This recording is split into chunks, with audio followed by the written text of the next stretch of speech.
നമ്മൾ ഈ ക്രിക്കറ്റ് കളി കാണുന്ന ഈ ചെറുപ്പകാലം തൊട്ട് തുടങ്ങിയതാണ് സൗത്ത് ആഫ്രിക്കൻ്റെ ടീമിൻ്റെ ഈ ദുർഗതിയാണ്. കാരണം വേറെ ഒന്നുമല്ല, വളരെയേറെ ലെജൻസ് പയറ്റിത്തെളിഞ്ഞൊരു കളരിയാണ്. ഒട്ടേറെ ക്രിക്കറ്റ് ആരാധകർ ഇഷ്ടപ്പെട്ടിരുന്ന താരങ്ങളുണ്ടായിരുന്ന ടീമാണ്. പക്ഷേ സൗത്ത് ആഫ്രിക്കയ്ക്ക് ഒരു ICCയിൽ ഒരു മേജർ ഇവന്റിൽ കിരീടം നേടുക എന്നുള്ളത് നിർഭാഗ്യവശാൽ സംഭവിച്ചില്ല എന്ന് മാത്രം. നിർഭാഗ്യവശാൽ എന്ന് പറയുന്നത് കപ്പിനും ചുണ്ടിനും ഇടയിൽ ഒട്ടേറെ അവസരങ്ങളിൽ അവർക്കത് നഷ്ടപ്പെട്ടു എന്നതാണ് സത്യം.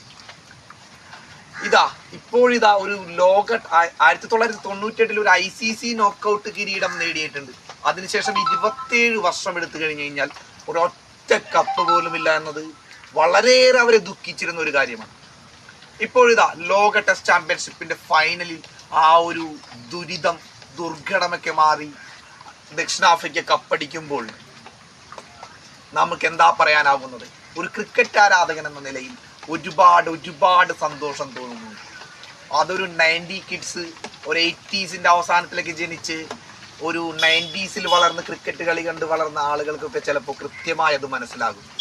ആ സൗത്ത് ആഫ്രിക്കൻ ഹാൻസി ക്രോണിയ ഉൾപ്പെടുന്ന, ജോൺ ഡി റോഡ്സ് ഉൾപ്പെടുന്ന ആ ഒരു താരനിരയെ ആരാധിച്ചിരുന്ന ഇന്ത്യൻ ക്രിക്കറ്റ് താരങ്ങളോടൊപ്പം, സച്ചിൻ ടെണ്ടുൽക്കറോടൊപ്പം അവരുടെയൊക്കെ പടങ്ങൾ വെട്ടി പുസ്തകത്തിൽ വെച്ചിരുന്ന ഒരു തലമുറയുണ്ടായിരുന്നു. തീർച്ചയായും ഈ കപ്പ് അവർക്ക് വേണ്ടി തന്നെയാണ്. Hi friends, welcome to Seek Sports. Seek സ്പോർട്സിന്റെ ഒരു പുതിയ വീഡിയോയിലേക്ക് എല്ലാവർക്കും സ്വാഗതം. അങ്ങനെ നമ്മുടെ സൗത്ത് ആഫ്രിക്ക കപ്പെടുത്തിരിക്കുകയാണ്. അതിന്റെ വിശേഷങ്ങളിലേക്ക് കടക്കാം. ദക്ഷിണാഫ്രിക്ക, അതായത് ക്രിക്കറ്റിന്റെ മെക്കയായ ലോർഡ്സിലായിരുന്നു മത്സരം. ആദ്യം ബാറ്റ് ചെയ്ത, ടോസ് നേടി ബാറ്റിംഗ് കൊടുക്കുകയായിരുന്നു ഓസ്ട്രേലിയക്ക് South African captain Temba Bavuma. പക്ഷേ ഓസ്ട്രേലിയക്ക് പിഴച്ചു. കാസിഗോ റബാഡയും മാർക്കോ ജാൻസണും കൂടി അവരെ വലിഞ്ഞു മുറക്കി 212 എന്നൊരു ചെറിയ സ്കോറിൽ ലോകത്തെ പുകഴ്പെറ്റ മൈറ്റി ഓസ്ട്രേലിയയെ അവരങ്ങടെ തീർത്തു. പക്ഷേ കാത്തിരുന്നത് മറ്റൊരു ദുരന്തമായിരുന്നു. ഓസ്ട്രേലിയൻ ക്യാപ്റ്റൻ പാറ്റ് കമിൻസും 6 വിക്കറ്റുകൾ, 28 റൺസ്, 18.1 ഓവറുകൾ.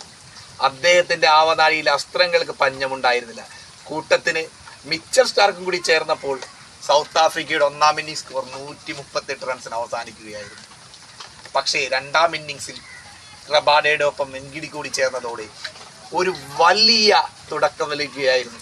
77 റൺസിന് ആദ്യ ബാറ്റർമാരെല്ലാവരും ഓസ്ട്രേലിയയുടെ കൂടാരം കയറി. പക്ഷേ നിർഭാഗ്യവശാൽ വാലത്തെ ചുരുട്ടിക്കെട്ടാൻ സൗത്ത് ആഫ്രിക്കയ്ക്ക് സാധിക്കുന്നില്ല. അങ്ങനെ അവർ 207 എന്നൊരു സ്കോറിലേക്ക് എത്തുന്നു. അത്യാവശ്യം ആദ്യ ഇന്നിംഗ്സിൽ 67 69 റൺസിന്റെ ലീഡും ഉൾപ്പെടെ ഒരു പിച്ചിലെ മികച്ച ടോട്ടൽ സ്കോറിലേക്ക് വരുന്നു. പക്ഷേ പിന്നീട് അങ്ങോട്ട് കണ്ടത് സൗത്ത് ആഫ്രിക്കയുടെ ടെംബ ബാവുമ എന്ന ക്യാപ്റ്റന്റെയും എയ്ഡൻ മാക്രം എന്ന കളിക്കാരന്റെയും അർപ്പണബോധമായിരുന്നു. അവിടെ തുടങ്ങി അവർ തിരക്കഥ എഴുതുകയായിരുന്നു എന്ന് പറഞ്ഞാൽ സത്യം തന്നെയാണ്.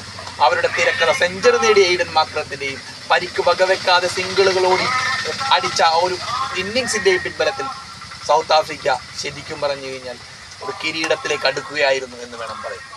അതെ, മൈറ്റി ഓസ്ട്രേലിയയെ, ഇത് ഞങ്ങൾ അനുഭവങ്ങളിൽ നിന്ന് പാഠം പഠിച്ച സൗത്ത് ആഫ്രിക്കയാണ്. ഈ ഒരു സന്തോഷം ഞങ്ങൾക്ക് പറഞ്ഞ അവഗണനകളിൽ നിന്ന് പാഠം പഠിച്ച സൗത്ത് ആഫ്രിക്കയാണ്. ഇത് ഞങ്ങൾക്ക് പറഞ്ഞറിയിക്കുവാനാവാത്ത സന്തോഷമുണ്ട്. ഹായ് ഫ്രണ്ട്സ്, വീഡിയോയിലുണ്ടാകുന്ന തെറ്റുകളും കുറ്റങ്ങളൊക്കെ അങ്ങനെ ക്ഷമിക്കുക. കാരണം വേറെ ഒന്നുമില്ല, അത്ര ക്ലാരിറ്റി ഒന്നുമില്ല. ഔട്ട്ഡോറിൽ നല്ല മഴ പെയ്തപ്പെടുത്ത വീഡിയോ ആണ്. നിങ്ങൾ സപ്പോർട്ട് ചെയ്യുമെന്ന പ്രതീക്ഷയോടെ, ആരോഗ്യകരമായ കമന്റുകൾ ഇടുമെന്ന പ്രതീക്ഷയോടെ, എന്നെ തെറി പറയില്ല എന്ന പ്രതീക്ഷയോടെ അടുത്ത വീഡിയോയിൽ കാണുമെന്ന വിശ്വാസത്തോടെ ബൈ.